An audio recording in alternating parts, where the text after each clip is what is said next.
இயேசுவை நேசிப்பவர்கள் பைபிளை வாசிப்பார்கள். இந்த சேனலை பின்பற்றினால் ஓராண்டில் வேதாகமத்தை வாசித்து முடித்து விடலாம்.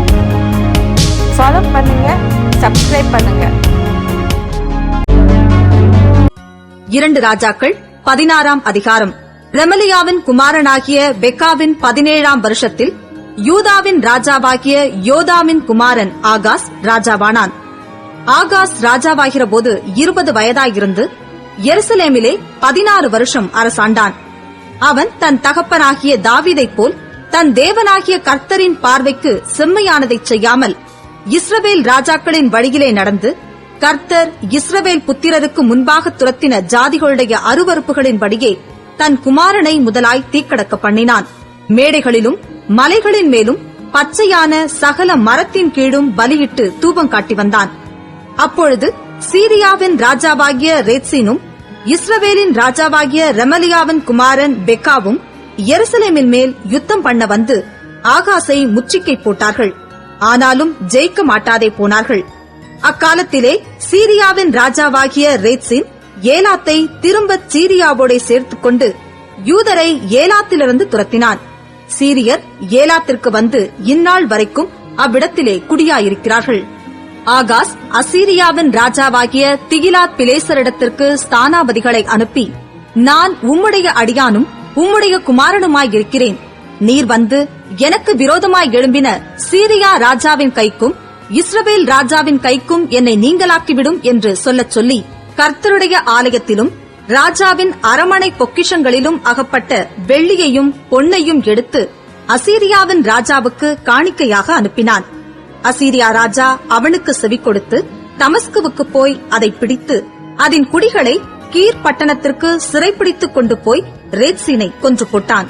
அப்பொழுது ராஜாவாகிய ஆகாஸ் தமஸ்குவில் உள்ள அசீரியாவின் ராஜாவாகிய திகிலாத் பிலேசருக்கு எதிர்கொண்டு போய் தமஸ்குவில் உள்ள பலிப்பீடத்தை கண்டான். ராஜாவாகிய ஆகாஸ் அந்த பலிப்பீடத்தின் சாயலையும் அதனுடைய சகல வேலைப்பாடாகிய அதன் மாதிரியையும் ஆசாரியனாகிய உரியாவுக்கு அனுப்பினான். ராஜாவாகிய ஆகாஸ் தமஸ்குவிலிருந்து வருகிறதற்குள் ஆசாரியனாகிய உரியா அப்படி கொத்த பலிப்பீடத்தை கட்டி, ராஜாவாகிய ஆகாஸ் தமஸ்குவிலிருந்து அனுப்பின கட்டளையின்படியெல்லாம் செய்தான். ராஜா தமஸ்குவிலிருந்து வந்தபோது அவன் அந்த பலிப்பீடத்தை பார்த்து அந்த பலிப்பீட தண்டையில் சேர்ந்து அதின்மேல் பலியிட்டு தன் சர்வாங்க தகன பலியையும் தன் போஜன பலியையும் தகனித்து தன் பான பலியை வார்த்து தன் சமாதான பலிகளின் ரத்தத்தை அந்த பலிப்பீடத்தின் மேல் தெளித்தான். கர்த்தரின் சன்னதியில் இருந்த வெண்கல பலிப்பீடத்தை அவன் தன் பலிப்பீடத்திற்கும் கர்த்தரின் ஆலயத்திற்கும் நடுவே ஆலயத்தின் முகப்பிலிருந்து எடுத்து அதை தன் பலிப்பீடத்திற்கு வடப்புறமாய் வைத்தான். ராஜாவாகிய ஆகாஸ் ஆசாரியனாகிய உரியாவை நோக்கி, இந்த பெரிய பலிப்பீடத்தின் மேல் நீ காலை சர்வாங்க தகன பலியையும் மாலை போஜன பலியையும் ராஜாவின் சர்வாங்க தகன பலியையும் அவருடைய போஜன பலியையும் தேசத்தினுடைய சகல ஜனத்தின் சர்வாங்க தகன பலியையும் அவர்கள் போஜன பலியையும் அவர்கள் பான பலிகளையும் செலுத்தி அதின் மேல் சர்வாங்க தகனங்களின் சகல ரத்தத்தையும் பலிகளின் சகல ரத்தத்தையும் தெளிப்பாயாக. அந்த வெண்கல பலிப்பீடமோ நான் சன்னதம் கேட்கிறதற்கு உதவும் என்றான். ராஜாவாகிய ஆகாஸ் கட்டளையிட்டபடியெல்லாம் ஆசாரியனாகிய உரியா செய்தான். பின்னும் ராஜாவாகிய ஆகாஸ் ஆதாரங்களின் சவுக்கைகளை அறுத்துவிட்டு அவைகளின் மேலிருந்த கொப்பரைகளை எடுத்து கடல் தொட்டியை கீழே நிற்கிற வெண்கல ரிஷபங்களின் மேலிருந்து இறக்கி அதை கற்களின் தளவரிசையிலே வைத்து ஆலயத்தின் அருகே கட்டியிருந்த ஓய்வு நாளின் மண்டபத்தையும் ராஜா பிரவேசிக்கும் மண்டபத்தையும் அசீரியருடைய ராஜாவின் நிமித்தம் கர்த்தருடைய ஆலயத்திலிருந்து அப்புறப்படுத்தினான். ஆகாஸ் செய்த மற்ற வர்த்தமானங்கள் யூதாவுடைய ராஜாக்களின் நாளாகம புஸ்தகத்தில் அல்லவோ எழுதியிருக்கிறது. ஆகாஸ் தன் பிதாக்களோட நித்திரை அடைந்த பின் அவன் தாவீதின் நகரத்தில் தன் பிதாக்கள் அண்டையிலே அடக்கம் பண்ணப்பட்டான். அவன் குமாரனாகிய எசேக்கியா அவன் ஸ்தானத்தில் ராஜாவானான். 2 ராஜாக்கள் 17ஆம் அதிகாரம். யூதாவின் ராஜாவாகிய ஆகாசின் 12ஆம் வருஷத்தில் ஏலாவின் குமாரனாகிய ஓசையா இஸ்ரவேலின் மேல் ராஜாவாகி சமாரியாவிலே 9 வருஷம் ராஜ்யபாரம் பண்ணி கர்த்தரின் பார்வைக்கு பொல்லாப்பானதைச் செய்தான். ஆனாலும் தனக்கு முன்னிருந்த இஸ்ரவேலின் ராஜாக்களைப் போல் செய்யவில்லை. அவனுக்கு விரோதமாக அசீரியாவின் ராஜாவாகிய சல்மனாசார் வந்தான். அப்பொழுது ஓசையா அவனை சேவிக்கிறவனாகி அவனுக்கு பகுதி கட்டினான். ஓசையா எகிப்தின் ராஜாவாகிய சோ என்பவனிடத்துக்கு ஸ்தானாபதிகளை அனுப்பினதும் தனக்கு வருஷந்தோறும் செய்தது போல் பகுதி அனுப்பாதே போனதுமான கலக யோசனையை அசீரியாவின் ராஜா ஓசையாவினிடத்திலே கண்டு அவனை பிடித்து கட்டி சிறைச்சாலையிலே வைத்தான்.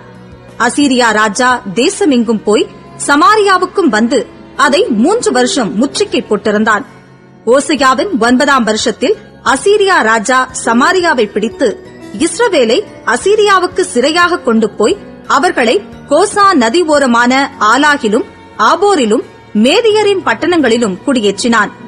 எகிப்தின் ராஜாவாகிய பார்வோனுடைய கையின் கீழிருந்த தங்களை எகிப்து தேசத்திலிருந்து வரப்பண்ணின தங்கள் தேவனாகிய கர்த்தருக்கு விரோதமாக இஸ்ரவேல் புத்திரர் பாவம் செய்து அந்நிய தேவர்களுக்கு பயந்து நடந்து கர்த்தர் இஸ்ரவேல் புத்திரருக்கு முன்பாக துரத்தின ஜாதிகளின் வழிபாடுகளிலும் இஸ்ரவேல் ராஜாக்களின் வழிபாடுகளிலும் நடந்து கொண்டிருந்தார்கள்.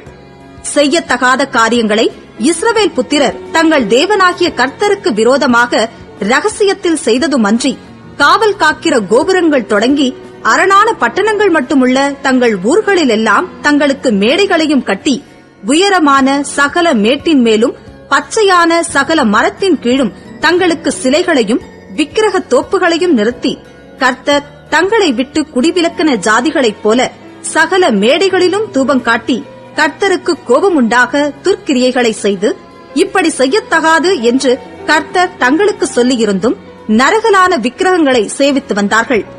நீங்கள் உங்கள் பொல்லாத வழிகளை விட்டு திரும்பி நான் உங்கள் பிதாக்களுக்கு கட்டளையிட்டதும் என் ஊழியக்காரராகிய தீர்க்கதரிசிகளைக் கொண்டு உங்களுக்கு சொல்லி அனுப்பினதுமான நியாய பிரமாணத்தின்படியெல்லாம் என் கற்பனைகளையும் என் கட்டளைகளையும் கைக்கொள்ளுங்கள் என்று கர்த்தர் தீர்க்கதரிசிகள் ஞான திருஷ்டிக்காரர் எல்லாரையும் கொண்டு இஸ்ரவேலுக்கும் யூதாவுக்கும் திடசாட்சியாய் எச்சரித்துக் கொண்டிருந்தும் அவர்கள் செவிக்கொடாமல் தங்கள் தேவனாகிய கர்த்தர் மேல் விசுவாசியாமற் போன கடின கழுத்துள்ள தங்கள் பிதாக்களைப் போல் தங்கள் கழுத்தை கடினப்படுத்தி அவருடைய கட்டளைகளையும் அவர் தங்கள் பிதாக்களோட பண்ணின அவருடைய உடன்படிக்கையையும் அவர் தங்களுக்கு திடசாட்சியாய் காண்பித்த அவருடைய சாட்சிகளையும் வெறுத்துவிட்டு வீணான விக்கிரகங்களை பின்பற்றி வீணராகி அவர்களைச் சுற்றிலும் இருக்கிறவர்களைப் போல செய்ய வேண்டாம் என்று கர்த்தர் தங்களுக்கு கட்டளையிட்டு விலக்கியிருந்த ஜாதிகளுக்கு பின் சென்று தங்கள் தேவனாகிய கர்த்தரின் கற்பனைகளையெல்லாம் விட்டுவிட்டு 2 கன்றுக்குட்டிகளாகிய வார்ப்பித்த விக்கிரகங்களை தங்களுக்கு உண்டாக்கி விக்கிரக தோப்புகளை நாட்டி வானத்தின் சேனைகளையெல்லாம் பணிந்து கொண்டு பாகாலை சேவித்தார்கள். அவர்கள் தங்கள் குமாரரையும் தங்கள் குமாரத்திகளையும் தீக்கடக்க பண்ணி குறிக்கேட்டு நிமித்தங்கள் பார்த்து கர்த்தருக்கு கோபமுண்டாக்க அவர் பார்வைக்கு பொல்லாப்பானதைச் செய்கிறதற்கு தங்களை விற்று போட்டார்கள். ஆகையால் கர்த்தர் இஸ்ரவேலின் மேல் மிகவும் கோபமடைந்து அவர்களை தம்முடைய முகத்தை விட்டு அகற்றினார். யூதா கோத்திரம் மாத்திரமே மீதியாயிற்று. யூதா ஜனங்களும் தங்கள் தேவனாகிய கர்த்தரின் கற்பனைகளை கைக்கொள்ளாமல் இஸ்ரவேல் உண்டாக்கின வழிபாடுகளில் நடந்தார்கள். ஆகையால் கர்த்தர் இஸ்ரவேல் சந்ததியாரையெல்லாம் புறக்கணித்து அவர்களை தமது முகத்தை விட்டு தள்ளுமட்டாக ஒடுக்கி அவர்களை கொள்ளைக்காரர் கையில் ஒப்புக் கொடுத்தார். இஸ்ரவேலர் தாவீது வம்சத்தை விட்டு பிரிந்து நேபாத்தின் குமாரனாகிய யெரொபெயாமை ராஜாவாக்கினார்கள். அப்பொழுது யெரொபெயாம் இஸ்ரவேலை கர்த்தரை விட்டு பின்வாங்கவும் பெரிய பாவத்தைச் செய்யவும் பண்ணினான். அப்படியே இஸ்ரவேல் புத்திரர் யெரொபெயாம் செய்த எல்லா பாவங்களிலும் நடந்து கர்த்தர் தீர்க்கதரிசிகளாகிய தம்முடைய ஊழியக்காரர் எல்லாரையும் கொண்டு சொல்லியிருந்தபடி அவர்களை தமது சமூகத்தை விட்டு அகற்றுகிற வரைக்கும் அவைகளை விட்டு விலகாதிருந்தார்கள். இப்படியே இஸ்ரவேலர் தங்கள் தேசத்தினின்று அசீரியாவுக்கு கொண்டு போகப்பட்டு இந்நாள் வரைக்கும் இருக்கிறார்கள். அசீரியா ராஜா பாபிலோனிலும் கூத்தாவிலும் ஆபாவிலும் ஆமாத்திலும் செப்பர்வாயுமிலும் இருந்து மனுஷரை வரப்பண்ணி அவர்களை இஸ்ரவேல் புத்திரருக்கு பதிலாக சமாரியாவின் பட்டணங்களிலே குடியேற்றினான். இவர்கள் சமாரியாவை சொந்தமாய் கட்டிக்கொண்டு அதன் பட்டணங்களிலே குடியிருந்தார்கள். அவர்கள் அங்கே குடியேறினது முதல் கர்த்தருக்கு பயப்படாததினால் கர்த்தர் அவர்களுக்குள்ளே சிங்கங்களை அனுப்பினார். அவைகள் அவர்களில் சிலரை கொன்று போட்டது. அப்பொழுது ஜனங்கள் அசீரியா ராஜாவை நோக்கி, நீர் இங்கே இருந்து அனுப்பி சமாரியாவின் பட்டணங்களிலே குடியேற்றுவித்த ஜாதிகள் அந்த தேசத்து தேவனுடைய காரியத்தை அறியாதபடியினால் அவர் அவர்களுக்குள்ளே சிங்கங்களை அனுப்பினார். அந்த தேசத்து தேவனுடைய காரியத்தை அவர்கள் அறியாதபடியினால் அவைகள் அவர்களை கொன்று போடுகிறது என்று சொன்னார்கள். அதற்கு அசீரியா ராஜா, நீங்கள் அங்கே இருந்து கொண்டு வந்த ஆசாரியர்களில் ஒருவனை அங்கே அழைத்துக் கொண்டு போங்கள். அவர்கள் அங்கே குடியிருக்கும்படிக்கு அவன் அவர்களுக்கு அந்த தேசத்து தேவனுடைய காரியத்தை போதிக்க கடவன் என்று கட்டளையிட்டான். அப்படியே அவர்கள் சமாரியாவிலிருந்து கொண்டு போயிருந்த ஆசாரியர்களில் ஒருவன் வந்து பெத்தேலிலே குடியிருந்து கர்த்தருக்கு பயந்து நடக்க வேண்டிய விதத்தை அவர்களுக்கு போதித்தான். ஆனாலும் அந்தந்த ஜாதி தங்கள் தங்கள் தேவர்களை தங்களுக்கு உண்டு பண்ணி அந்தந்த ஜாதியார் குடியேறின தங்கள் தங்கள் பட்டணங்களில் சமாரியர் உண்டு பண்ணின மேடைகளின் கோவில்களில் வைத்தார்கள். பாபிலோனின் மனுஷர் சுக்கோத் பெனோத்தையும், கூத்தின் மனுஷர் நேர்காலையும், ஆமாத்தின் மனுஷர் அசிமாவையும், ஆவியர் நிபேகாசையும் தர்த்தாக்கையும் உண்டாக்கினார்கள். செப்பர்வியர் செப்பர்வாயிமின் தேவர்களாகிய அத்ரமலேக்குக்கும் அன்னமலேக்குக்கும் தங்கள் பிள்ளைகளை அக்கினியில் தகனித்து வந்தார்கள். அவர்கள் கர்த்தருக்கு பயந்ததுமன்றி மேடைகளிலுள்ள கோவில்களில் தங்களுக்காக ஆராதனை செய்கிறதற்கு தங்களுக்குள் ஈனமானவர்களை ஆசாரியர்களாகவும் ஏற்படுத்தினார்கள். அப்படியே கர்த்தருக்கு பயந்தும் தாங்கள் விட்டு வந்த ஜாதிகளுடைய முறைமையின்படியே தங்கள் தேவர்களை சேவித்தும் வந்தார்கள். இந்நாள் வரைக்கும் அவர்கள் தங்கள் முந்தின முறைகளின்படியே செய்து வருகிறார்கள். அவர்கள் கர்த்தருக்கு பயந்து நடக்கிறதுமில்லை, தங்கள் சுய திட்டங்கள் முறைமைகளின்படியாகிலும் கர்த்தர் இஸ்ரவேல் என்று பெயரிட்ட யாக்கோபின் புத்திரருக்கு கற்பித்த நியாய பிரமாணத்திற்கும் கற்பனைக்கும் ஒத்தபடியாகிலும் செய்கிறதுமில்லை.